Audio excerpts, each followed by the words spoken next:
سے ہمیں دو چار ہونا پڑے گا، وہ اس وبال کا سامنا ہمیں کر کے رہنا پڑے گا۔ اب یہیں سے رزلٹ معلوم کر لیجیے، نتیجہ معلوم کر لیجیے۔ آج ہمارے درمیان جو بے چینی ہے، آج ہمارے درمیان جو پریشانی ہے، آج ہمارے درمیان جو تنگی ہے، آج ہمارے درمیان جو مسائل ہے، اس کا مطلب یہ ہے کہ نبی کریم کے اصول سے ہماری زندگی بہتتی جا رہی ہے، نبی کے طریقے سے ہماری زندگی بہتتی جا رہی ہے۔ باوقار ساتھیو، اس لیے التجا ہے آپ کی خدمت میں کہ آج آپ اس بات کو سمجھیں کہ اتفاق کتنی بڑی دولت ہے اور اختلاف کتنا زبردست نقصان دہ چیز ہے۔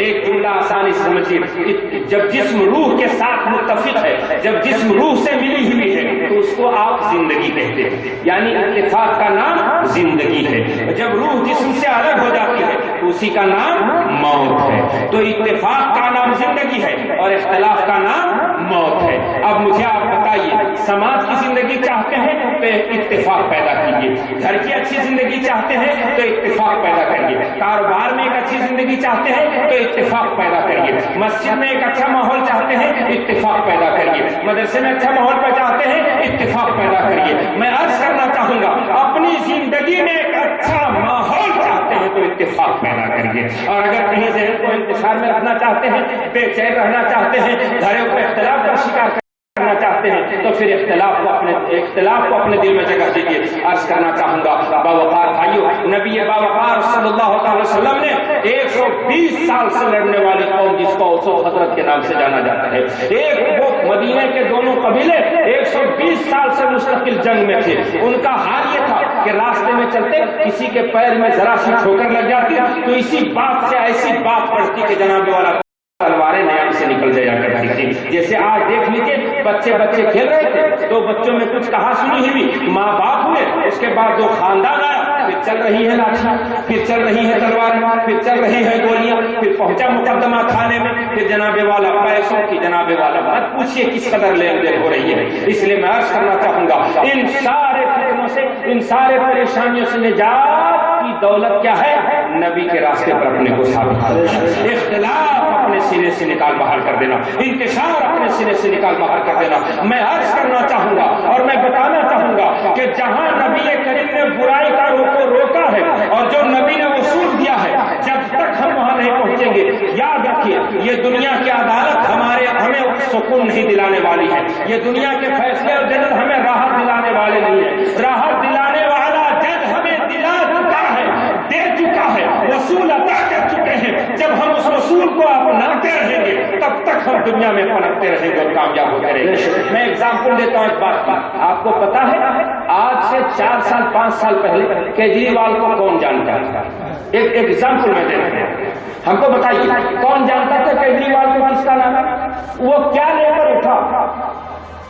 آپ غور سے اگر سوچیں گے سمجھیں گے تو وہ اس کی زبان سے اکثر بات ویسی نکلتی ہے جو ایک ایمان والے کو بولنا چاہتا ہے۔ کیا کہتا ہے؟ سیکورٹی کیوں نہیں لیں گے؟ تو کہتا ہے جناب ہمیں موت سے کوئی بچا نہیں سکتا، جب موت آ گئی تو میں ہوں۔ سنا ہے کہ نہیں آپ لوگوں نے؟ اس طرح کی باتیں وہ کرتا کہ سیکورٹی اگر رہے گی کیا مطلب ہماری موت کو وہ روک لیں گے، اس لیے ہم کو سیکورٹی کی کیا ضرورت ہے؟ میں پوچھنا چاہتا ہوں آپ سے، جس کو کوئی نہیں جانتا تھا 5 سال پہلے، آج جس طرح جانا جا رہا ہے، کس چیز کو لے کر اٹھا؟ بھرشٹاچار کے خلاف اس نے آواز اٹھائی۔ ہندوستان میں رشوت اور ظلم و زیادتی کو نہیں بڑھنے دیں گے، جناب ناجائز وصولی کو نہیں ہونے دیں گے۔ میں پوچھنا چاہتا ہوں اسلام یہ پیغام دیتا ہے کہ نہیں دیتا؟ اسلام یہ پیغام دیتا ہے کہ نہیں دیتا؟ بتائیے بھائی۔ میں پوچھنا چاہتا ہوں اگر کہیں وہ دوسرا نبی کے تعلیم لے کر اٹھتا ہے تو بھلے دنیا نہ جانتا ہو مگر دنیا اس کے سپورٹ کرنے کے لیے تیار ہے۔ مسلمانوں اپنے ایمان کو بیدار کرو، اگر کہیں ہم میں سے ہر فرد نبی کے ہر تعلیم کو لے کر اٹھے تو کون ہے دنیا میں جو اس کو سلام نہ کرنا شروع کر دے؟ کون ہے جو اس کے قدم کو بوسے نہ دینا؟ کون ہے جو اس کے ساتھ نہ دینا شروع کر دے؟ کون ہے جو اس کی حمایت نہ کرنا شروع کر دے؟ میں بتانا چاہوں گا یہ فرضی بات نہیں ہے۔ آخرکار عرب کی قوم کو دنیا نے کیوں سلام کیا تھا؟ آخرکار سیدنا عمر بن خطاب رضی اللہ تعالیٰ عنہ کو لوگ کون جانتے تھے اس سے پہلے جس انداز میں جانا چاہیے؟ جناب والا لشکر اسلام کو اور اسلام کے ان سپاہیوں کو آخرکار کس بنیاد پر بلندی حاصل ہوئی؟ کس بنیاد پر سرفروشی حاصل ہوئی؟ اور کس دنیا پر وہ عزت اور سربلندی حاصل ہوئی؟ نبی کریم کی تعلیمات پر عمل کرنے کی بدولت ہو، نبی کریم کے رسول کو نافذ کرنے کی بدولت ہو۔ جب وہ زمین پر چل رہے تھے، جب بھی جانے جا رہے تھے، اور یہ میں بتا دینا چاہتا ہوں یہ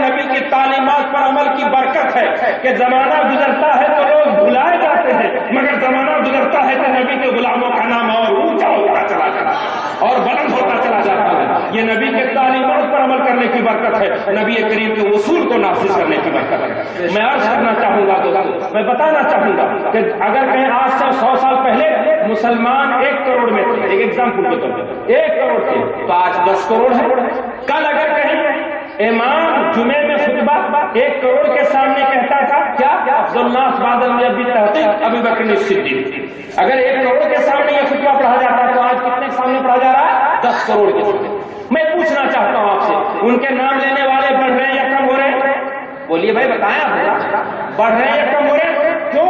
اس لیے کہ ابو بکر کی بہت بڑی بلڈنگ تھی، اس لیے کہ صحابہ کرام نے بہت زمین اور جائیداد بنا رکھی تھی، اس لیے کہ صحابہ کرام نے جناب والا بہت بڑی بڑی حویلیاں بنا رکھی تھی؟ نہیں اور کچھ نہیں، ان کا نام بڑھ رہا ہے، ان کی عزت بڑھ رہی ہے، ان کا قد اونچا ہو رہا ہے، تو صرف اور صرف غلامی مصطفیٰ کی نبی کریم کے اصول پر عمل کرنے کی مدد۔ اس لیے میں عرض کرنا چاہوں گا کہ نبی کے اصول پر عمل کرنے میں وہ برکت ہے اور وہ طاقت ہے کہ اگر کہیں انسان اس پر چلنا شروع کر دے تو دنیا اس کے پیچھے چلنا شروع کر دے گی، دنیا اسے اپنا قائد بنانا شروع کر دے گی، دنیا اسے اپنا پیشوا ماننا شروع کر دے گی۔ میں نے صرف ایک ایگزامپل کے لیے اور بات کو قریب سے سمجھانے کے لیے کیجریوال کا نام لیا ہے، ورنہ اس سے تو انگنت گنا وہ تو خاک، وہ قدموں کے نیچے خاک در خاک در خاک کے برابر نہیں، مگر صرف ایک بات سمجھانے کے لیے قریب سے میں نے مثال دیا آپ کو کہ دیکھیے وہ ایک اسلامی پیغام ہے، اگر کسی نے آواز اٹھایا ہے تو جس کو لوگ نہیں جانتے تو اسے اپنا قائد ماننے کے لیے تیار ہے۔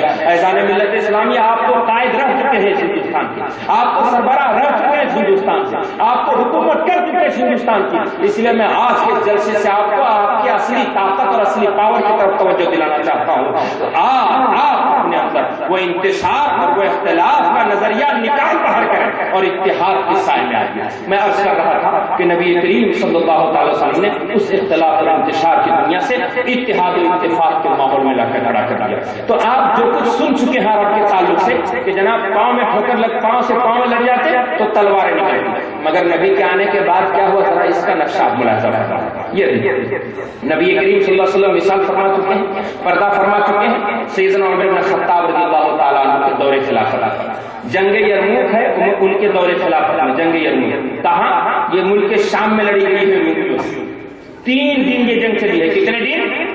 3 دن یہ جنگ چلی ہے، اور 3 دن کے بعد جب جنگ ختم ہوئی ہے تو جناب والا ایک صحابی نے حضرت شرحبیل رضی اللہ تعالیٰ عنہ، معمول یہ تھا کہ جب جنگ ختم ہوتی تو شہیدوں کے لاش کو اکٹھا کیا جاتا، زخمیوں کی مرہم پٹی کی جاتی اور انہیں پانی پلایا جاتا۔ ذرا توجہ چاہوں گا افراد کی خصوصی، کہاں تھے یہ لوگ، کہاں تھا یہ انسان، اور نبی نے کہاں لا کر کھڑا کر دیا۔ پھر آپ اپنی زندگی کو کمپیئر کریں کہ ہماری زندگی کہاں پہنچی۔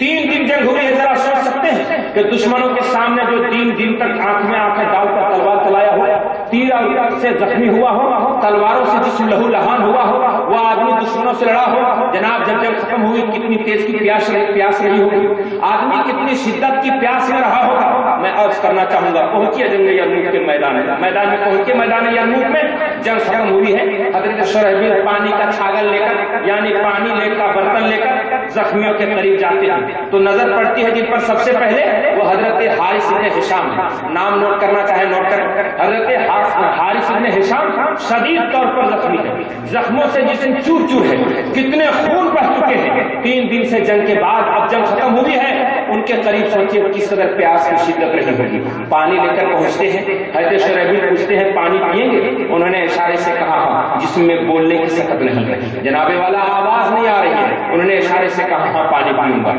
حضرت شرحبیل جب پانی کا چھاگل لے کر قریب جاتے ہیں، پانی کا برتن منہ کے قریب پہنچاتے ہیں، ابھی پی نہیں چاہ رہے تھے کہ ایک دوسرے زخمی کے کراہنے کی آواز آ جاتی ہے، دوسرے زخمی کے کراہنے کی آواز آ جاتی ہے۔ جناب جب کراہنے کی آواز آئی ہے تو حضرت حارث بن ہشام نے اپنا منہ بند کر لیا ہے اور حضرت شرحبیل کو اشارے سے کہتے ہیں کہ وہ دیکھیے مجھ سے زیادہ پیاسا میرا وہ دوسرا زخمی بھائی لگ رہا ہے، لہذا مجھ سے پہلے آپ جائیے اس کو پانی پلا دیجیے۔ ذرا توجہ چاہتا ہوں، کہاں تھی یہ قوم، کہاں تھا یہ انسان، کہاں تھی یہ آدمی، کہاں تھے یہ آدمی، اور نبی نے کہاں لا کر کھڑا کہاں لا کر پہنچایا تھا۔ جناب والا حضرت شرحبیل کہتے ہیں کہ جب میں پانی کا برتن لے کر آگے بڑھا تو دیکھتا ہوں کہ وہ کراہنے والے زخمی کون ہیں، یہ کراہنے والے زخمی اکرما ابن ابی جہل ہے، یعنی ابو جہل کا بیٹا اکرما ہے۔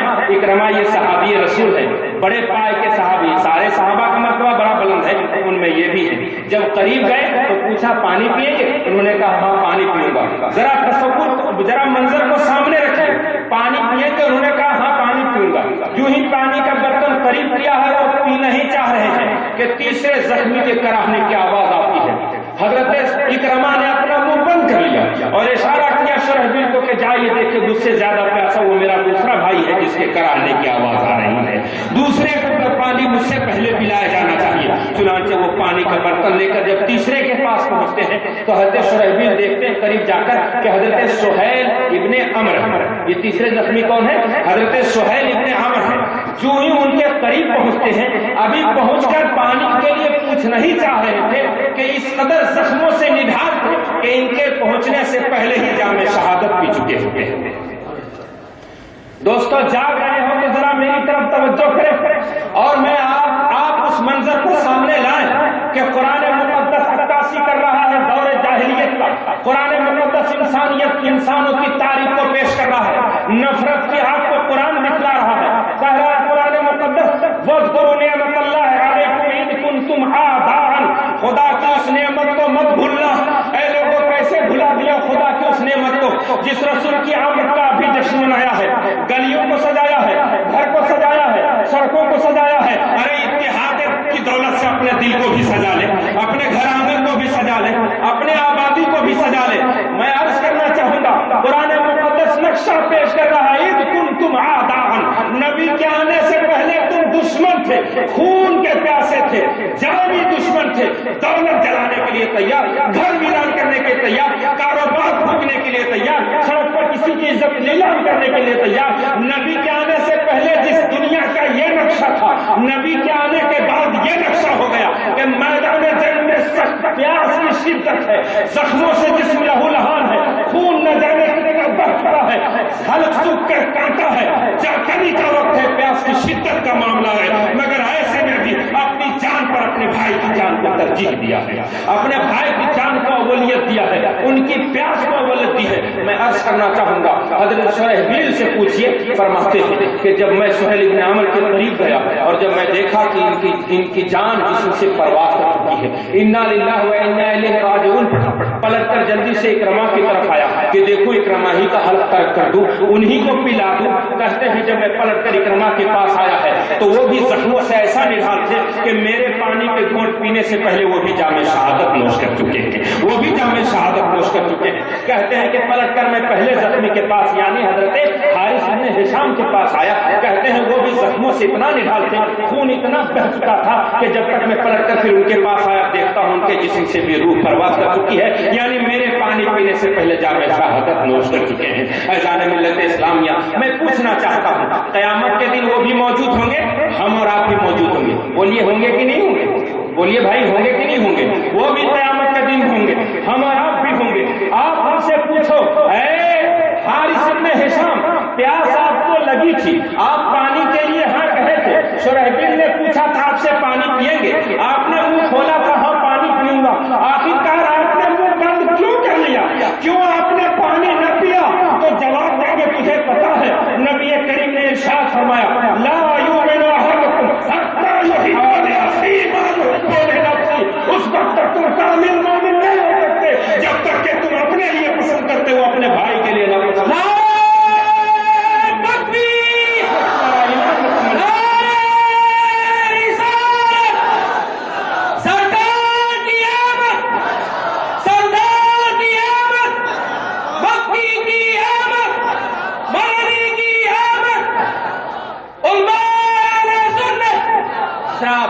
دل پر ہاتھ رکھیے، میدان حشر بہت دور نہیں، بہت دور نہیں، آپ کی آنکھ ابھی بند ہوگی، قبر میں حشر بپا ہونا شروع ہو جائے گا، وہ آپ کے سامنے زندگی کے داستان سن کر آنے لگے گے، آپ سوچیے آخرکار کیا ہوگا آپ کے پاس؟ یہ بھی لے کے جائیں گے قبر میں آپ کے ساتھ، یہ تمتراج میں کتاب آپ کے ساتھ جائے گا نہیں؟ اگر کئی نفرت دل میں لے کر گئے ہیں، اختلاف دل میں لے کر گئے ہیں تو آپ کا ایمان ہے کہ ہم قبر میں پہنچیں گے، رسول کریم بھی تشریف لائیں گے۔ اس رسول کریم نے تجھ سے پوچھ لیا کہ جس نبی کریم کا خون بہا ہے کہ نہیں بہا اسلام کی تبلیغ میں؟ بولو بھائیو بہا ہے کہ نہیں بہا؟ بولو بھائی بہا ہے کہ نہیں بہا؟ جس نبی کے تھوک کا یہ عالم، نبی کے لعاب دہن کی یہ قیمت کہ اگر صحابہ کا پیر پھٹے نبی لعاب دہن لگا دے ٹھیک ہو جائے، آنسوں میں چشمہ ہو نبی لعاب دہن لگا دے ٹھیک ہو جائے، کنواں کھارا ہو نبی لعاب دہن ڈال دے پورا کنواں پانی میٹھا ہو جائے۔ میں عرض کرنا چاہوں گا جس نبی کے لعاب دہن خون شریف کی یہ طاقت ہے، نبی کریم کے خون کتنا قیمتی ہوگا کوئی اندازہ کر سکتے ہیں؟ کوئی قیمت کا اندازہ لگا سکتے ہیں؟ نبی نے اس خون کو کس کام میں بہایا تھا؟ اسی اسلام کے اصول کو نافذ کرنے کے لیے، اسی قرآن کی تعلیم کو عام کرنے کے لیے، اسی اسلام کے اصول کو نافذ کرنے کے لیے۔ اے جشن عید میلاد النبی میں شریک ہونے والوں، اے نبی کا جشن منانے والوں، کیا دل میں جشن کی کیفیت ہے؟ کیا ذہن میں جشن کی کیفیت ہے؟ کیا گھر میں جشن کی کیفیت ہے؟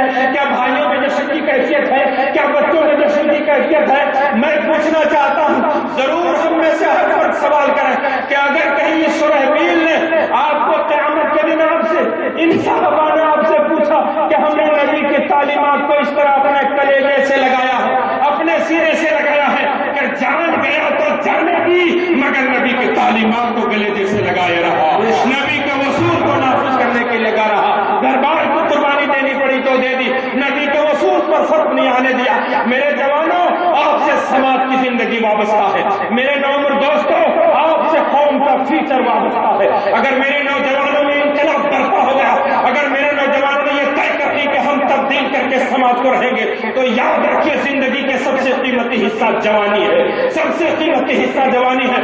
اٹھ کھڑے ہو جاؤ اور کہو کہ ہم قیامت کے دن رسوا ہونے سے اپنے کو بھی بچائیں گے، اپنے خاندان کو بھی بچائیں گے، اور نفرت کو نہیں محبت کو عام کریں گے، حسد کو نہیں اتحاد کو عام کریں گے۔ ہم نہ ایسا ہونے دیں۔